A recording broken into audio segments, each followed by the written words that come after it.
Ma'asyiral muslimin yang dimuliakan Allah Subhanahu wa taala, lalu apa yang terjadi? Fa asbahat kasarim. Dari kalimat sarim inilah makanya kisahnya disebut ashabu as-sarim. Fa asbahat kasarim, maka jadilah kebun itu hitam seperti malam yang gelap gulita. Terjadi silang pendapat. Apa azab yang diturunkan kepada ashabus sarim di sini? Karena Allah hanya mengatakan kebun itu hitam seperti malam. Ada yang mengatakan ahli tafsir bahwa kebun itu diserang oleh hama, sehingga kemudian hama ini menghancurkan segalanya. Satu pendapat. Pendapat yang lain mengatakan tiba-tiba kemudian kebun itu menjadi pasir yang hitam, sehingga hilang pepohonannya entah kemana. Dan ada yang mengatakan halilintar yang datang dan membakar seluruh kebunnya, sehingga tidak tersisa satupun. Seperti kita melihat bagaimana Los Angeles kemarin, 3 hari kebakaran. Mana gedung-gedung yang indah dan mencakar itu? Mana Hollywood yang dibangga-banggakan? Hitam semuanya. Bahkan bangunan-bangunan yang sangat kokoh roboh karena api yang melahapnya. Begitulah azab Allah Subhanahu wa taala apabila turun. Fa asbahat kasarim. Fatanadaw musbihin. Lalu pada pagi hari mereka saling memanggil, anighdu ala harsikum in kuntum sarimin. Pergilah pagi-pagi ke kebunmu jika kamu hendak memetik hasilnya. Jadi mereka dengan penuh keyakinan di pagi hari itu mereka sudah mempersiapkan semua alatnya, bahwa mereka akan panen raya dan akan menguntungkan dengan keuntungan yang besar. Mereka tidak sadar di malam hari kebunnya sudah diazab Allah Subhanahu wa taala. Fantalaqu wa hum yatakhafatun. Maka mereka pun berangkat sambil berbisik-bisik, sembunyi-sembunyi, takut orang-orang miskin tahu. Alla yadkhulannaha al-yawma 'alaikum miskin. Pada hari ini jangan sampai ada orang-orang miskin yang masuk ke dalam kebunmu. Wa ghadaw ala harthin qadirin. Dan berangkatlah mereka di pagi hari itu dengan niat menghalang-halangi orang-orang miskin, padahal mereka mampu untuk memberikan pertolongan kepada mereka. Niat jahat. Hati-hati niat jahat ini. Terkadang sebelum sampai niatnya, Allah Subhanahu wa taala sudah menghalanginya. Bal nahnu mahrumun, bahkan kita tidak memperoleh apapun, baru mereka menyesal. Bismillahirrahmanirrahim.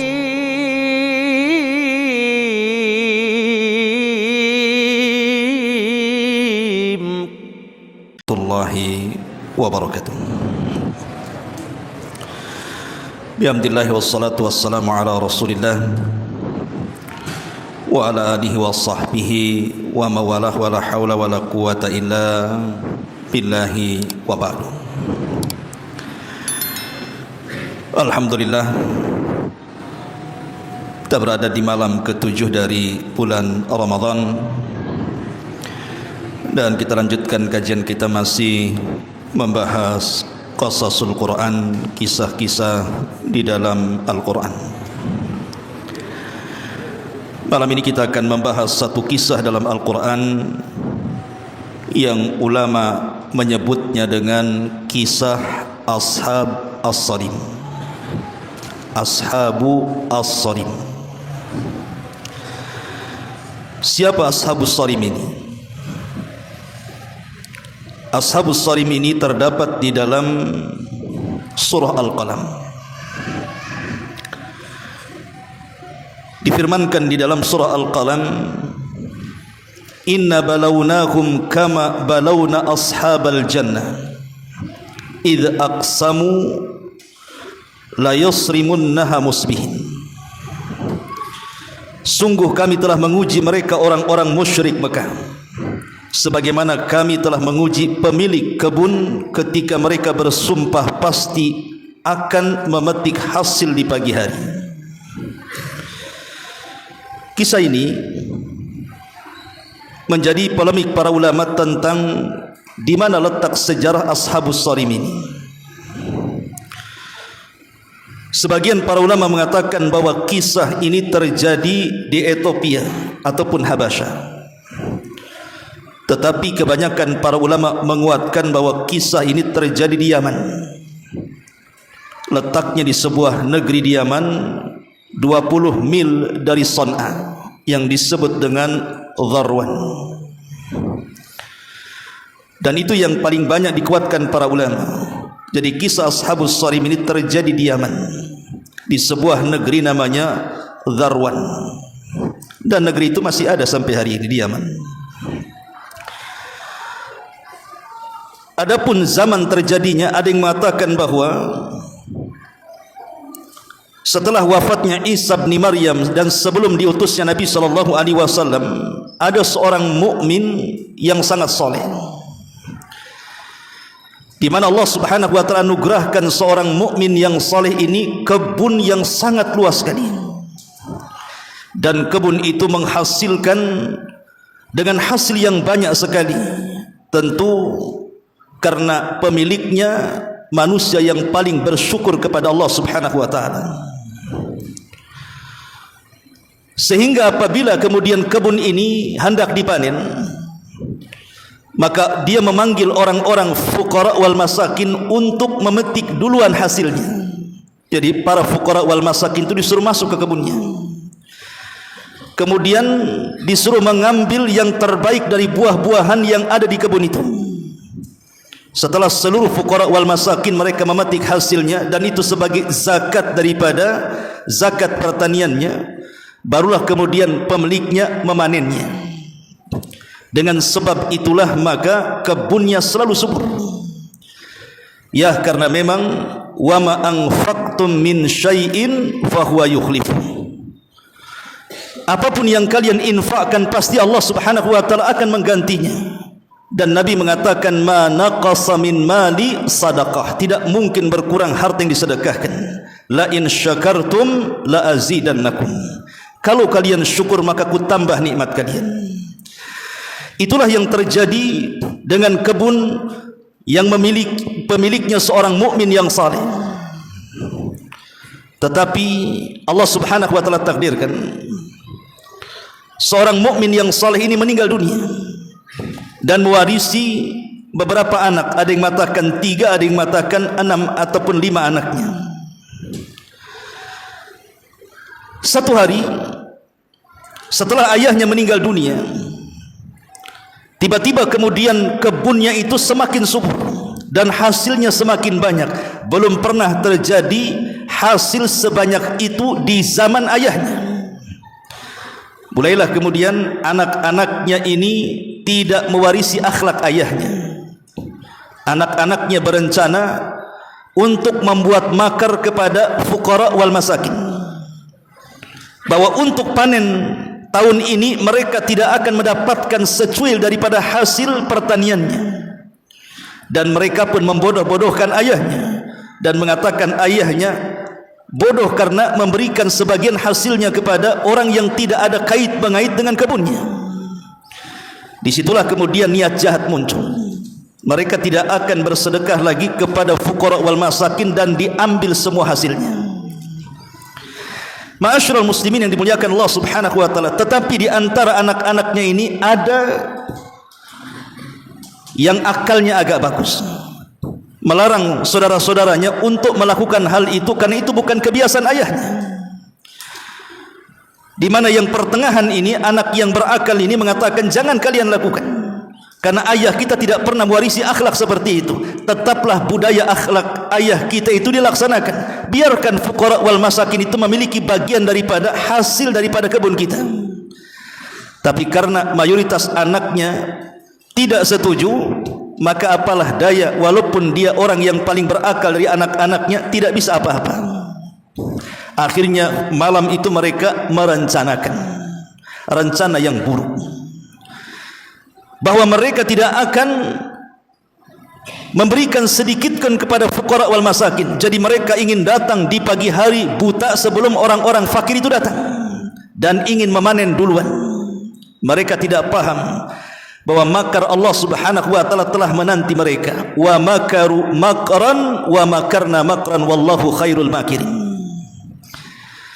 Rupanya di malam itu ketika mereka sedang berunding, sedang memikirkan perkara jahat untuk menyakiti fuqara wal masakin, Allah Subhanahu wa taala kirim halilintar ke kebunnya. dan membakar seluruh kebunnya sampai jatuh ke parap-parapnya dan tidak menghasilkan sedikit pun dari buah-buahan, padahal itu hasil yang akan mereka capai yang belum pernah dicapai oleh ayahnya. Di pagi hari mereka senang, kemudian mereka menyediakan peralatan mereka, berangkatlah mereka ke kebun itu dengan harapan mereka mendapatkan panen raya yang luar biasa. Apa yang terjadi? Ketika sampai di kebun itu tidak ada satupun pohon melainkan rata dengan tanah. Akhirnya mereka pun berkeliling-keliling dan mengatakan, jangan-jangan ini bukan kebun kita. Mereka pun kemudian pulang lagi, ambil rute lagi, tapi tetap saja mengarah ke kebun itu. Barulah kemudian mereka sadar. Setelah kemudian mereka sadar, mereka menyesal dan bertobat kepada Allah Subhanahu wa taala. Dari sinilah kisah dimulai. Allah Subhanahu wa taala berfirman, "Inna balawnahum kama balawna ashabal jannati idz aqsamu la yasrimunnaha musbihin."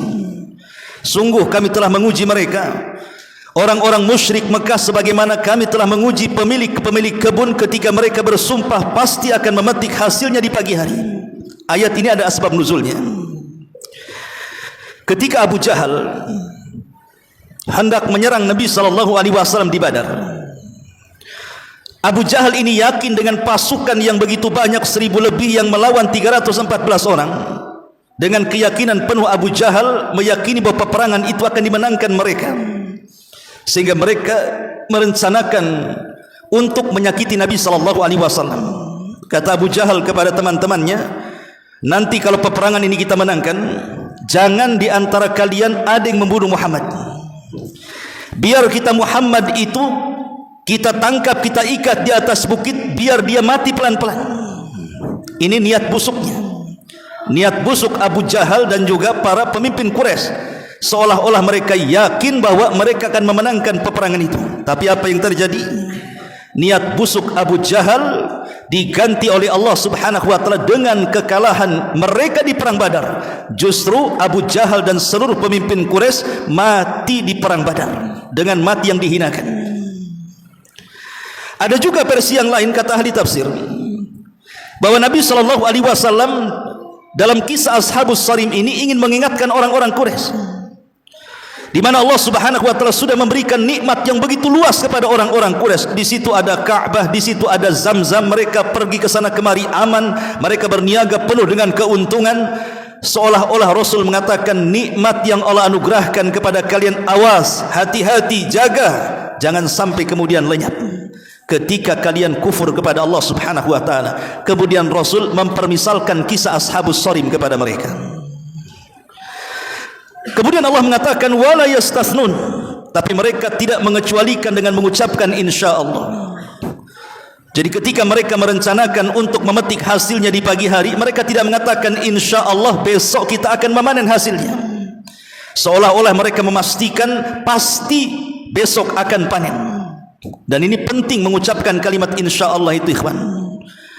Makanya lihat sejahat Ya'juj wa Ma'juj, ketika pembesar mereka menggali lubang, kemudian diilhamkan oleh Allah dengan sebutan insyaallah dan mengatakan insyaallah nahfiru ghadan, insyaallah besok kita akan mulai penggalian terowongan ini. Setelah pembesarnya diilhamkan mengucapkan insyaallah, apa yang terjadi?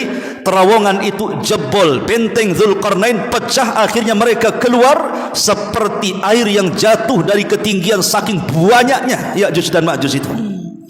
Itulah kalimat insyaallah. Bahkan sekelas Nabi SAW, sekaliber Rasul ketika lupa mengucapkan insyaallah, datang kesulitan kepadanya. Ketika orang-orang Quraisy mendapatkan informasi dari pembesar Yahudi Madinah untuk bertanya kepada Rasul tentang 3 soalan, dan mengatakan, ya Muhammad, kalau engkau seorang nabi, kami memiliki 3 soalan. Kalau engkau bisa menjawab, kami beriman kau seorang nabi. Tapi kalau engkau tidak bisa menjawab, maka kami yakini engkau ini nabi palsu. Kata Rasul, apa pertanyaannya? Mereka mengatakan, pertama, makanan yang pertama penduduk sorga itu apa? Yang kedua, kenapa anak bisa mirip dengan orang tuanya? Dan yang ketiga, apa itu ruh? Nabi SAW saking senangnya dia mengatakan besok jawabannya, lupa mengucapkan insyaallah. Ketika besok Rasul hendak menjawab, dia menunggu malaikat Jibril turun, tak turun-turun. Seminggu ditunggu, Jibril tak turun. 2 minggu ditunggu, Jibril tak turun. 3 minggu tak turun. Hampir mendekati 1 bulan, baru Jibril turun. Itu pun setelah didustakan banyak orang-orang musyrik. Maka kalimat insyaallah ini jangan dilupakan, karena siapa yang tidak mengucapkannya akan datang kesulitan kepada dia. Ma'asyiral muslimin yang dimuliakan Allah Subhanahu wa taala, Allah mengatakan fatafa 'alaiha ta'ifun min rabbika wa hum naimun. Lalu kebun itu ditimpa bencana yang datang dari Rabbmu ketika mereka sedang tertidur. Begitulah terkadang azab Allah Subhanahu wa taala kalau diturunkan, biasanya manusia sedang lalai. Betapa banyak peristiwa di negeri kita, entah tsunami, entah gempa, entah banjir, biasanya datang sebelum subuh atau di malam hari. Ataupun kalau seandainya turun di siang hari, di saat manusia sedang lalai. Begitulah Allah Subhanahu wa taala katakan, afa amina ahlul qura an ya'tiyahum ba'suna wa hum naimun. Apakah penduduk negeri itu merasa aman dari makar Allah ketika Allah turunkan kepada mereka, mereka sedang tertidur? Ma'asyiral muslimin yang dimuliakan Allah Subhanahu wa taala, lalu apa yang terjadi? Fa asbahat kasarim. Dari kalimat sarim inilah makanya kisahnya disebut ashabu as-sarim. Fa asbahat kasarim, maka jadilah kebun itu hitam seperti malam yang gelap gulita. Terjadi silang pendapat. Apa azab yang diturunkan kepada ashabus sarim di sini? Karena Allah hanya mengatakan kebun itu hitam seperti malam. Ada yang mengatakan ahli tafsir bahwa kebun itu diserang oleh hama, sehingga kemudian hama ini menghancurkan segalanya. Satu pendapat. Pendapat yang lain mengatakan tiba-tiba kemudian kebun itu menjadi pasir yang hitam, sehingga hilang pepohonannya entah kemana. Dan ada yang mengatakan halilintar yang datang dan membakar seluruh kebunnya, sehingga tidak tersisa satupun. Seperti kita melihat bagaimana Los Angeles kemarin, 3 hari kebakaran. Mana gedung-gedung yang indah dan mencakar itu? Mana Hollywood yang dibangga-banggakan? Hitam semuanya. Bahkan bangunan-bangunan yang sangat kokoh roboh karena api yang melahapnya. Begitulah azab Allah Subhanahu wa taala apabila turun. Fa asbahat kasarim. Fatanadaw musbihin. Lalu pada pagi hari mereka saling memanggil, anighdu ala harsikum in kuntum sarimin. Pergilah pagi-pagi ke kebunmu jika kamu hendak memetik hasilnya. Jadi mereka dengan penuh keyakinan di pagi hari itu mereka sudah mempersiapkan semua alatnya, bahwa mereka akan panen raya dan akan menguntungkan dengan keuntungan yang besar. Mereka tidak sadar di malam hari kebunnya sudah diazab Allah Subhanahu wa taala. Fantalaqu wa hum yatakhafatun. Maka mereka pun berangkat sambil berbisik-bisik, sembunyi-sembunyi, takut orang-orang miskin tahu. Alla yadkhulannaha al-yawma 'alaikum miskin. Pada hari ini jangan sampai ada orang-orang miskin yang masuk ke dalam kebunmu. Wa ghadaw ala harthin qadirin. Dan berangkatlah mereka di pagi hari itu dengan niat menghalang-halangi orang-orang miskin, padahal mereka mampu untuk memberikan pertolongan kepada mereka. Niat jahat. Hati-hati niat jahat ini. Terkadang sebelum sampai niatnya, Allah Subhanahu wa taala sudah menghalanginya. Bal nahnu mahrumun, bahkan kita tidak memperoleh apapun, baru mereka menyesal.